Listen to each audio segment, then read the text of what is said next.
জিন্দাবাদ জিন্দাবাদ জিন্দাবাদ, ইসলামী আন্দোলন জিন্দাবাদ।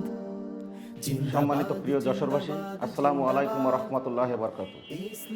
আমি মোহাম্মদ গাজী শহীদুল ইসলাম, ইসলামী শ্রমিক আন্দোলন যশোর জেলা শাখার সাধারণ সম্পাদক।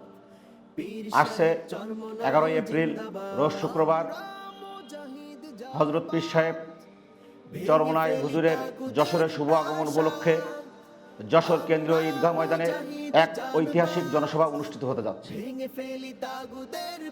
মুক্তির মূল মন্ত্র ইসলামী শাসনতন্ত্র, ছাত্র জনতা বিপ্লবের সংগঠিত গণহত্যার বিচার, দুর্নীতিবাজদের গ্রেপ্তার, অবৈধ সম্পদ বাজেয়াপ্ত, নির্বাচন অযোগ্য ঘোষণা, সাংখ্যানুভূতিক ক্রিয়ার পদ্ধতিতে জাতীয় সংসদ নির্বাচন এবং ইহকালীন শান্তি ও পরকালীন মুক্তির লক্ষ্যে ইসলামী সামাজিক কল্যাণ রাষ্ট্র প্রতিষ্ঠার দাবিতে আমাদের এই জনসভা সফল করার লক্ষ্যে ইসলামী আন্দোলন বাংলাদেশ যশোর জেলা শাখার উদ্যোগে যে জনসভা সফল করার উদ্যোগ হাতে নেওয়া হয়েছে, সেই লক্ষ্যে আমাদের যশোরবাসী সাদরে আনন্দের সহিত আমাদের এই দাবি দেওয়া সফল করার লক্ষ্যে আমরা ঈদগাহে যথাসময়ে 11 এপ্রিল রোজ শুক্রবার ঈদগাহে উপস্থিত হয়ে জনসভা সফল করার লক্ষ্যে আমরা দলে দলে যোগদান করব।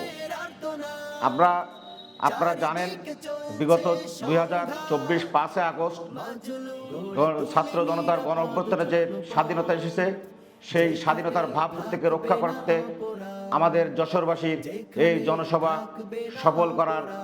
সফল করতে হবে। এর কোনো বিকল্প নেই, সফল করতে হবে। দেখ, আমি আমার এই আলোচনা শেষ করছি।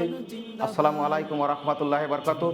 ইসলামী আন্দোলন বাংলাদেশ জিন্দাবাদ, ইসলামী শ্রমিক আন্দোলন বাংলাদেশ যশোর জেলা শাখা জিন্দাবাদ, পীর সাহেব জিন্দাবাদ জিন্দাবাদ জিন্দাবাদ জিন্দাবাদ, পীর সাহেব চরমনায় জিন্দাবাদ।